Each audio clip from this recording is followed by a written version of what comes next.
Welcome to Navigating the Customer Experience. Want to improve your organization's customer service? Looking for insider tips to knock your customer socks off? Then you're in the right place. Here's your host, Yannick Grant.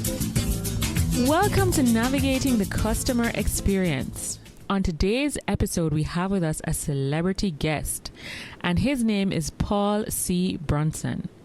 Paul is a mentor, entrepreneur, and television host. His goal in life is to help you live your best life in love and professionally. He's the world's most influential matchmaker, founded and exited 3 businesses, hosted 2 television shows, and spent nearly a decade working directly for a billionaire. He's now here to share many of his experiences by mentoring and coaching thousands of people. So without further delay, welcome, Paul. Hello. Thank you very much for having me. I really appreciate it. Awesome. So could you tell us a little bit about your journey? It's just so exciting that so much things have happened in your life in such a short space of time. Could you share a little bit about yourself with us? Oh, wow. Should I start when I was 2 years old? I think probably most notably would be the last 7 years of my career, where I left finance and became a matchmaker. And it's interesting because everyone says to me, were you really, or are you really a matchmaker? Is there such thing as a matchmaker? So are you Hitch, But ultimately, it was a career that I was really passionate about, and it allowed me to do so many things. So that biography that you just mentioned in terms of hosting television shows and, launching other businesses is I've been able to do that as a result of becoming a matchmaker. And so most recently I've hosted a few television shows, Love Town with Oprah Winfrey, another one called Preachers of LA here. I did the after show. I'm now preparing to launch a whole new show on ABC Primetime, which is my own show that I'm executive producing. Also launched a matchmaking agency, also launched several other projects that I'm really proud of. And so I stay busy, and I joke to everybody that I'm really Jamaican because I have about 8 or 9 jobs. So I'm busy. You're a real hustler, huh? Oh yeah, I am. But actually, can I say something about that? Sure. Is for my entire life, I joked about doing many things, and I think we oftentimes we all kind of say, we hustle, like we have 3 or 4 jobs. But what I've most recently really discovered, just over the last maybe year and a half, and it was a book called The One Thing by Gary Keller that really changed my life, is that if we want to be good at things in life, right, we can do multiple things and, be good. But if we want to be great, it requires a singleness of purpose. And so that's what I'm really trying to do, is get focused and divest out of all of those projects and just really focus on one. Wow, that's awesome. That's I think that's so powerful, because it's so important that whatever you're doing, you put 100% of yourself into it. And I remember reading in a book once that said that you can't effectively do things 100% at the same time. In other words, if you're watching TV and reading a book, yes, you're following the gist of the movie, and yes, you're reading the book, but you're not doing both activities at 100% because it's just not humanly possible. Exactly. And, I think that is a great, that's a great phrase, right? You can't do 100%, right? You can't give 100% twice. And then on top of that, there's a switching cost that not a lot of us realize. So let's say that you are watching television and at the same time you think you're working, right? You think you're, say, responding to an email. Well, technically, as you said, you can't do both at the same time. So you're only doing one. But what you're really doing is you're going from TV to the email. And when you go to the email, there's a switching cost, right? Your mind now has to recalibrate to the email. Yeah. And because it's recalibrating, there's a cost and energy involved. And so then it recalibrates to the email. Then you go back to the TV. So it has to recalibrate back to the TV. And there's a cost, right, and time allocated to that. And so it just goes to show that there really is no such thing as multitasking. Oh, yes. That is true. That's so true. I guess experience teaches wisdom, right? That's it. You got it. You got it. Now, we have many business owners that listen to this podcast, Navigating the Customer Experience, and they struggle in their businesses because, networking is a big part of them building stronger relationships, and customer experience is all about building relationships. Customers are so informed nowadays. A lot of times before they even venture to do business with you, they know probably more about yourself than you know about yourself because of the research that they've done on you. So what are some things that you would recommend to a business owner to build stronger relationships, to really come over as being authentic and true in what they're selling? Wow, that's a great question. I'd say the first part is you want to begin with self. You want to begin with a true examination of who you are, right? Because you can't begin to outline what your mission is, what your brand positioning statement is. You can't come up with your marketing concepts. You can't do any of that until you first are not just deciding of who you are, but you're comfortable in who you are. I see a lot of, especially small business, micro business owners, they attempt to kind of replicate what they see other people in their industry doing, right? And ultimately, you can't do that. You really have to grasp your uniqueness. And I always say that your uniqueness is where your power is. That's what differentiates you. So you want to embrace that. So the first part is to really know, who you are. And the second is to understand that effective marketing right now is really all about content marketing. And content marketing, a key component of content marketing is relevant, value-added, consistent information. Right. So you want to always be making sure that the content that you're distributing is not just relevant to you, but it ties you with your customer, right? And the experiences that your customer is going through. You want it to be value added, and value added is just essentially moving them forward towards whatever their goal is, right? So if you're helping someone get closer to their goal, you are a value add to them. And then consistent. And this is the part that's tricky, because now we're at a point, especially if you're leveraging social media, you have to be extraordinarily active and consistent in your content, not just daily content. And actually, I was talking to a mentee of mine earlier today, and he was telling me about how he's producing videos each week. And I was telling him that that's not frequent enough. We're at a point now where you need multiple pieces of content to be distributed on a daily basis.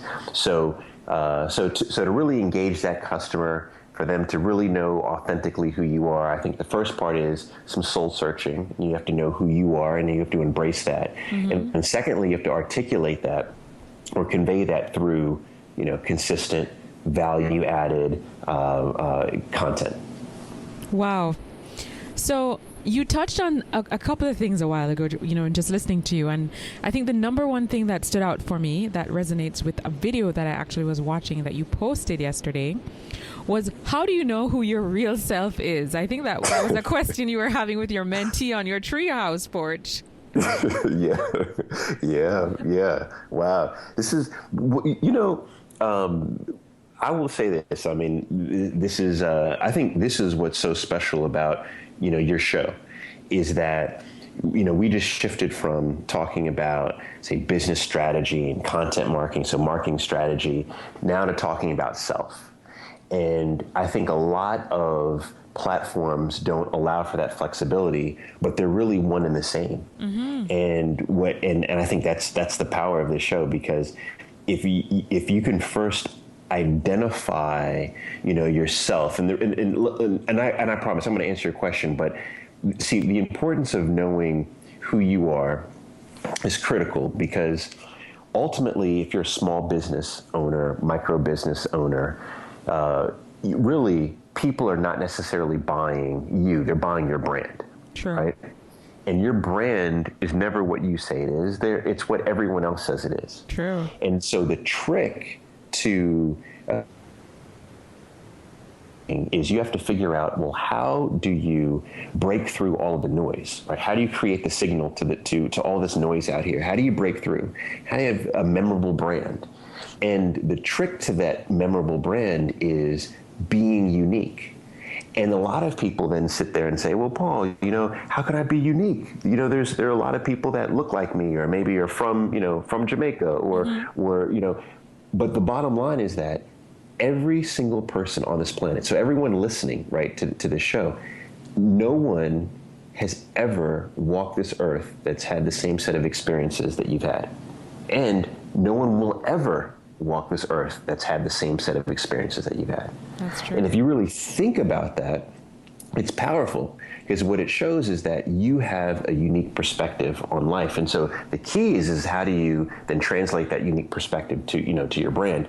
But part of identifying and being comfortable with all of your uniqueness is in identifying that you truly do love yourself and connecting with yourself. And what I said in that video, what you just mentioned, is that people define self-love in many ways, but I always look at it as, if you think about your optimal life in all of the different facets of your life. So think about your career. What's the best career you could ever imagine? How much money are you making? What kind of flexibility do you have? What's your title? Think about the best romantic relationship you can ever have. Think about the best spiritual relationship you could ever have. Think about the best social. Think about all those aspects of life. And then after you've identified the best of the best, then you ask yourself one simple question. And that's just simply, do I feel like I can reach that? Do I feel like I can get there? And that's not to say that there won't be hurdles or challenges along the way, or maybe it's, you feel like, yeah, I can get there, but I'm 20 years away from it. That's fine. But the big question is do you feel like you can get there? Because if you don't feel like you can't get there, right? If you don't feel like it's possible, that means you don't feel like you can ever become your optimal self. And that means you have a problem with self-love. And self-love is really each aspect of your life, right? All those categories: business, social, health, romantic, and then collectively saying, in all of these categories, I feel like I can get and become my best self. That's self-love. High self-esteem is just simply saying, in each one of those categories, I can get there, right? So there's a big difference between self-esteem and self-love, but ultimately that's what self-love is. Wow. Gosh. So our listeners are really getting some great pieces of information and nuggets today. I mean, just listening to you, I'm definitely taking away some for myself. But it's so important, as you said, Paul, because at the end of the day, a lot of the customer experience issues that companies have boil down to how people feel, in terms of how the customer feels when they leave from dealing with your organization, how that employee feels about themselves, and as a result is probably, projecting that image or that feeling onto the customer. And at the end of the day, as I was saying, everything really just boils down to feelings and emotions. So yeah, you really do need to master the art of self-love if you're going to have a business that is mastering the customer experience. Yes, completely agree. Okay, so relationships are very critical to the customer experience, right? As a small business owner, how would you are a chief mentor. You mentor a lot of people globally. How do you find your mentor? How do you know this person is really someone that you can connect with? And I'm speaking from my own personal experience because I'm actually a member of the Richard Brunson Center of Entrepreneurship in Jamaica. And they pair us with mentors. And I've had about maybe 2 or 3. And I think out of the 3, maybe only 1 has really connected with me. Because it's hard to put something on paper and then match 2 people together. Yes. No, you said it. I mean, when you said you've had, the 2 or 3, I was thinking, okay, you probably only had 1 relationship, if any, right? Real relationship. Yes. And the reason why is Sheryl Sandberg, COO of Facebook, wrote the book Lean In. Mm-hmm. And in Lean In, she said something that really moved me, and that was, or should I say she wrote something. She wrote something that really moved me, and that was that you can't, or better yet, if you have to ask someone to be your mentor, it's too late, right? So in other words, what she was saying is that you can't ask someone to be a mentor, to be a real mentor to you. It just happens. Now, we know that nothing just happens, so you have to put the work in. So what is the work? And the interesting thing is I wrote a blog post specifically about this and about how I was able to acquire certain mentors. And I will say that I believe what Cheryl said was absolutely right. You know, I never had to outright ask, right? What I did instead is the first thing is you have to make yourself mentor material. Right? Are you mentor material? That's the first question. So it's always, you know, the first, and this is just, I think in general, is whenever there's a problem, the first place you want to point the finger is inward, right? Mm-hmm. And you want to ask, what can I do to change the situation? Mm-hmm. So are you mentor material? Are you someone that someone else would want to give advice to? Are you someone that someone else would want to surround themselves with? You know, are you someone that is exhibiting that you are ambitious? You know, are you mentor material? That's the first step. The second step is to then identify the people that you would love to be mentored by, right? And just that in itself takes time, because a lot of people will select possible mentors arbitrarily, or they'll select them because, you know, based on awards or accolades that they've acquired. But that's not how you select a mentor. You know, you select someone who shares your values, and you select someone that you personally witness walks their talk. Mm-hmm. That's really what you want to do. I agree. You have personally witnessed this. So this isn't a long distance relationship, right? This isn't someone who you just observed on social media and you think they're doing, but this is someone that's in your life somehow, right? Somehow connected, that you know that they actually walk their talk. You know, that's the second part, you identify.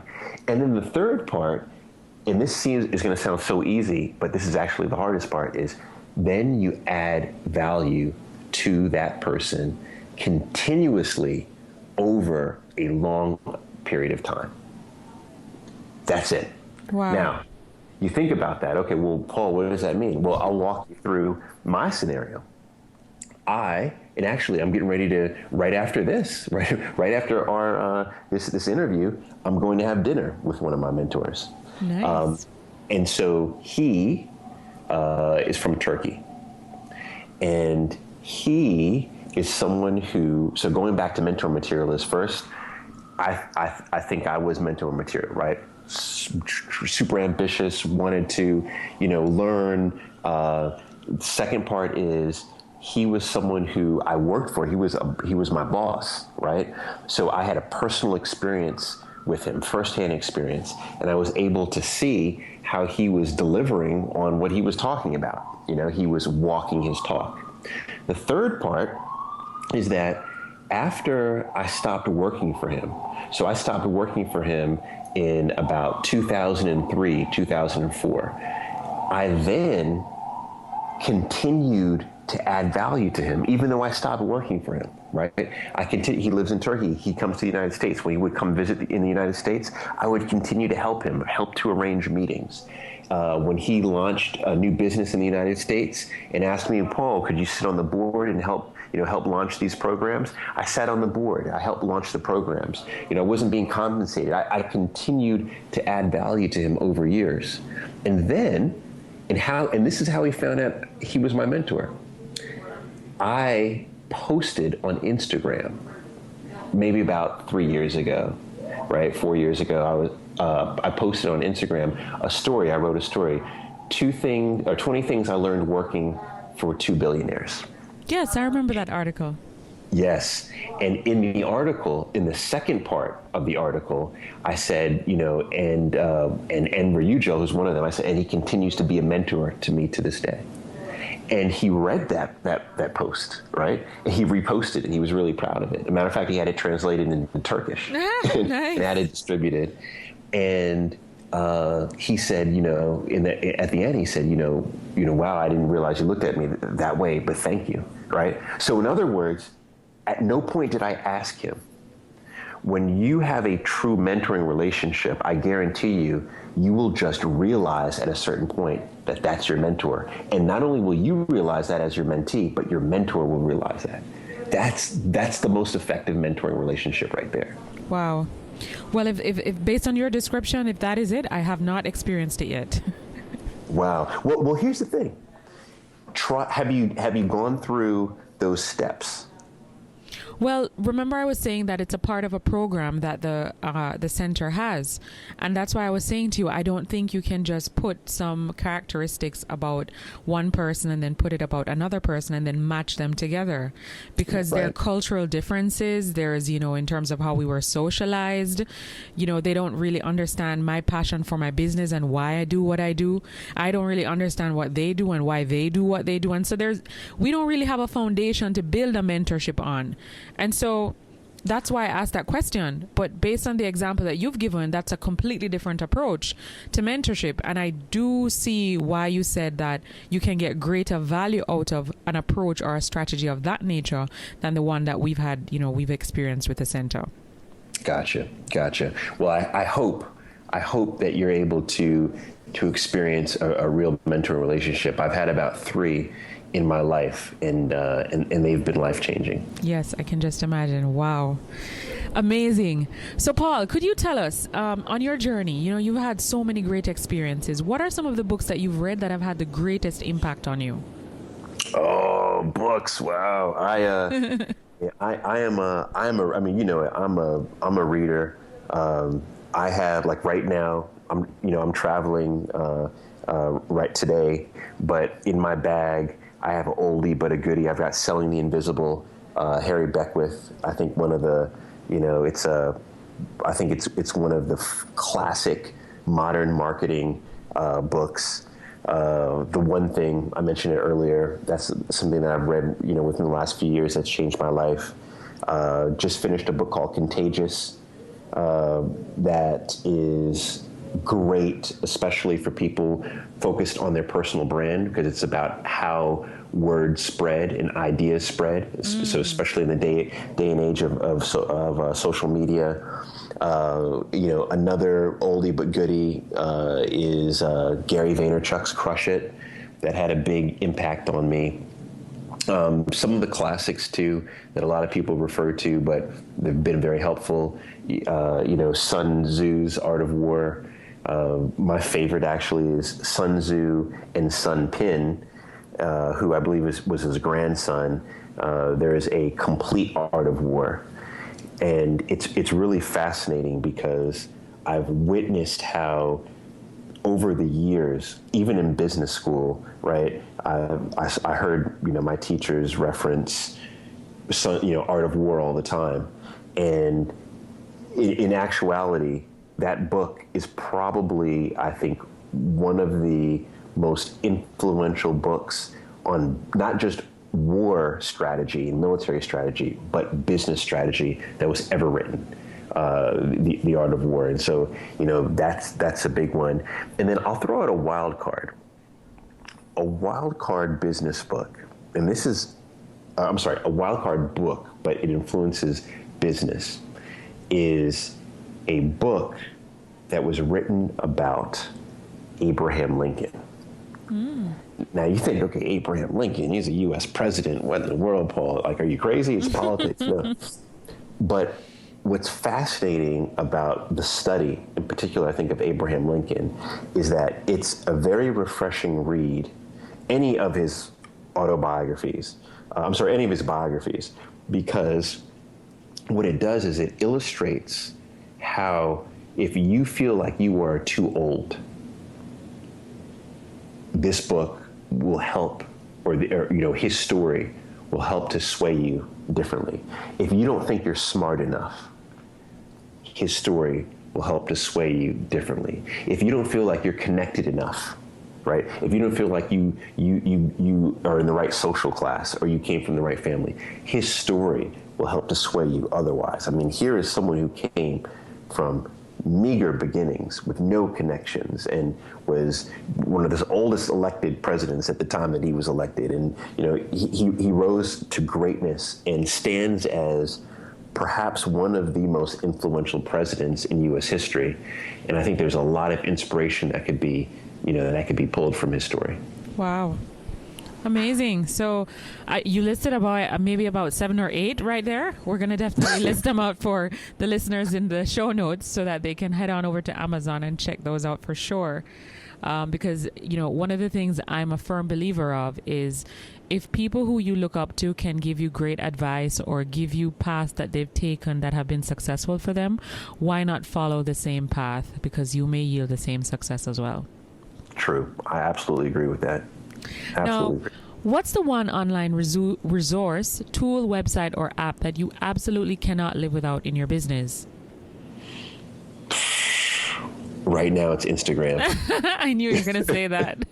Yeah, you know it. I mean, I want to say. People say, "Oh my gosh, you said Instagram," but I will say this about Instagram: is Instagram right now is allowing me to connect to a degree that I've never been able to connect with people before. It really is. You and I, we message each other mainly through Instagram. Because I've come to recognize that you're most responsive through that medium. In other words, he doesn't return email, but he'll direct message on Instagram. But you're right, though. My attention is there. Over the last maybe 10 days or so, I've received 2 speaking offers specifically from Instagram. Wow. I have been able to build a rapport with certain people, via Instagram. It's one of these platforms that when it first came out, I didn't think it was going to be effective for me, but it's really turned into something that's special. And so I can't live without Instagram right now. It's probably one of the first apps that I open in the morning and probably one of the last ones that I close at night. Wow. You could market for Instagram. For sure. Okay, so I know you mentioned that you're the executive producer for a new show that's coming up on ABC. Can you tell our listeners what's one thing that's going on in your life right now that you're really excited about? Maybe something that you're working on to develop yourself or your people. Is that one of the things that you're working on? Yeah, there's so much that I'm excited about right now. I mean, the show is big, but maybe even more, well, let me think about this before I say it. But maybe even more exciting than the show, although the people at ABC don't want to hear me say this. But I have just started 2 days ago. So it's just started, although we've been filming for a little while. But I've just started a daily video blog. I don't even have a title for it. Thinking about calling it PCB Daily, out of my initials. But it's a daily video blog, and it allows me every day to speak to my community about a subject that I believe is, that's important to me. And typically I'm talking about, business, or I'm talking about relationships. And it's something that I'm just really excited about. And the reason why is because, I have a primetime television show, and so many people, come and say, Paul, I want to be on TV. I can't believe it. This is wonderful. I want to be on TV. But then when I push them and say, why? Why do you want to be on TV? Typically, I'll get the response of, I want to help people. So I said, if you want to help people, just do it now. Right. Just don't wait. There's so many platforms that you can do it through now. There's so many platforms. You just do it now. And for so long, what I've been doing is I've been saying, and I I'm falling victim to that, right? So I would say, oh, this is great. I host this show because I also host another show here in the U.S. called Our World, and it's a weekly show that covers news impacting African Americans. So in particular around business, entertainment, and arts. Mm-hmm. And so I love doing that show. I love it. But it's not on a lot of the major networks here. Okay. And so I remember saying, gosh, I love doing this show. I hope the show gets picked up on a larger network. And I thought to myself, why don't I just continue doing this myself, because ultimately it's not about popularity, right? It's about the influence. True. And so I'm probably most excited about that daily video blog. As simple as it sounds, I can't sleep sometimes thinking about all the different things I want to do with it. Wow. I listened to the first 2 episodes, and I'm extremely proud that you have such great Jamaican influence on it with the music and everything. It's just awesome. I even shared it on my page. Oh yeah, there's more coming. I've got some more Jamaican surprises coming on that one. That's really awesome. I must commend you for that. And the content that you put out is just amazing. It's really authentic. You can see that you're speaking from the heart. And I think it's so good to see that you are so grounded as a person, as a husband, as a father, and just as a person in society who wants to see the best in everyone. And I think it's great that you're giving back in this wonderful way and that you're committing to do it on such a frequent basis, because I can just imagine the level of commitment that it takes to give out a daily blog, video blog. It's a lot. My wife was like, "Are you sure you want to do it daily? You should do it every week." I'm with her there, because I put content out myself, and I'm just like, boy, putting it out every day, that's a lot. But I commend you for it, and I'm telling you that the audiences that you're connecting with, they'll appreciate it as well. I've seen the results just looking at the feedback that I'm seeing on Facebook. So. Yeah, I'm so excited about it, and I'm hoping though that it does serve. I'll tell you my goal. I haven't talked about this. Is I've committed to 100 episodes. So every day 100 episodes, and that's every day, Monday through Friday. But I'm committing to that because I want to show that given all the things that I'm doing, in my life, that I can still drop a quality, video blog every day. And if I can do it, not everyone, but many people should be able to do it. And I also want to be able to then point back and show what has resulted, because of the deployment of these, and I can just even on metrics alone, and not that number of followers is critical, but since I've started just doing frequent videos, not just the video blog, but videos, not only has my audience increased, but more important to me is it has become more homogenous. And with it becoming more homogenous, you know what the fastest growing demographic of my audience is right now? No. Jamaican. Really? Yes. It blows my mind. It is the number of Jamaican followers now has dramatically increased. Wow. It's also interesting is Nigeria as well. Faster, they're outpacing the United States. Wow. And so I plan to share all of this at the end of the 100 videos to show what's been a result. But I'm really excited to see what's happening. Amazing. Great. Well, I'm definitely going to keep following your journey, and I definitely will encourage my listeners as well. You are truly a remarkable person. Now, can you tell our listeners where they can find you online? Tell us what's your Instagram handle, your Twitter handle, your Facebook handle, and I'm not sure if you're on Snapchat. I'm just a lurker on Snapchat right now. I'm a lurker, but I love Insta stories. So now we have no need for Snapchat. I think their Snapchat followers would beg to disagree with you. I know. Just this morning, my sister was showing me all of Usain Bolt's videos that he's been posting on Snapchat of his vacation in Bora Bora with his girlfriend. So everybody's following his vacation over there on Snapchat. They're not coming off. Yeah, they're not. No, you're right. I tell you, Instagram thought that they would be able to, I think, stop Snapchat in their tracks. But no, you're absolutely right. You're absolutely right. It's Snapchat's here to stay. Yeah. But I'm easy across all the platforms. I'm at Paul C. Brunson across everything. So Instagram, LinkedIn. My website is paulcbrunson.com. So if you just put that in, you'll find me. Okay. Awesome. Well, before we wrap up the interview today, we always like to ask our guests, what is one quote or saying that they like to kind of go back to when they're faced with maybe adversity or challenges in their life? Do you have one of those? I probably have a million of these, but I will say that this is going to sound super simple, and I'm looking at a pair right now. I'm looking at a pair of Nikes, and when you see a Nike sign, you think, just do it. Yes.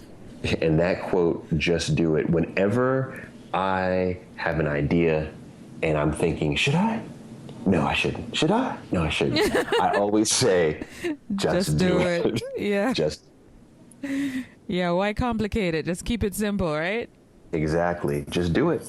Awesome. Amazing.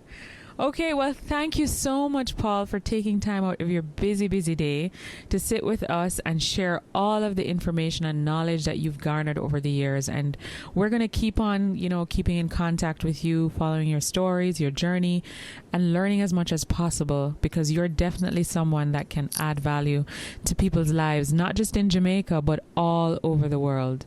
And I'm excited to hear what your results are at the end of your 100 video blog goal. That's just amazing. Yeah, so thank you again. Thank you very much. And I want to say thank you. You've been a tremendous friend, and I am proud to see everything that you're doing. And I will also say just very quickly that one thing that I don't know if each Jamaican, in particular, business person realizes, but I truly believe that Jamaica is one of the most influential countries there ever was.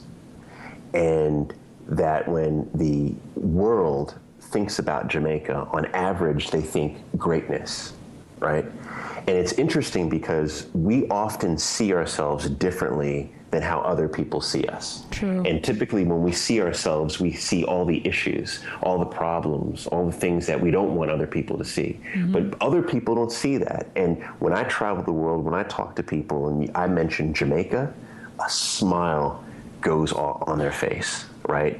They think about, the richness of the culture and the athleticism and the beauty and business. And so what I would say to everyone listening right now who is Jamaican, that you have an advantage as a result of that.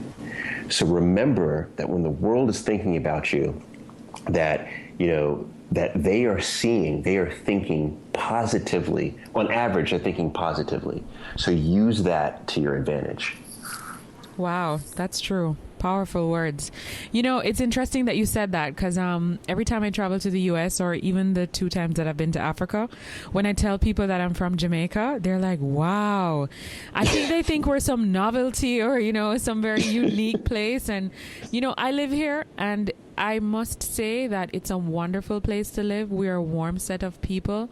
And I don't think I've ever been anywhere else where it really feels like home. It's really a good place, and we really have good people. And I agree with you. Sometimes we do focus more on the negative than the positives, but there's so many positives that we have going for us that it's unbelievable. We should really be giving thanks every single day. Yes. Yes. Okay, well, thank you again, Paul, and thank you for the kind words that you extended to me. I really appreciate it. Just want to remind our listeners that they can head on over to our Facebook private group that's Navigating the Customer Experience Community, and you can also follow us on Twitter at NavigatingCX. So until next time, I'm your host, Yannick Grant. We really appreciate your support of this podcast. Are you ready to grow your business even more, or improve your leadership skills, or train your team members in the art of customer service?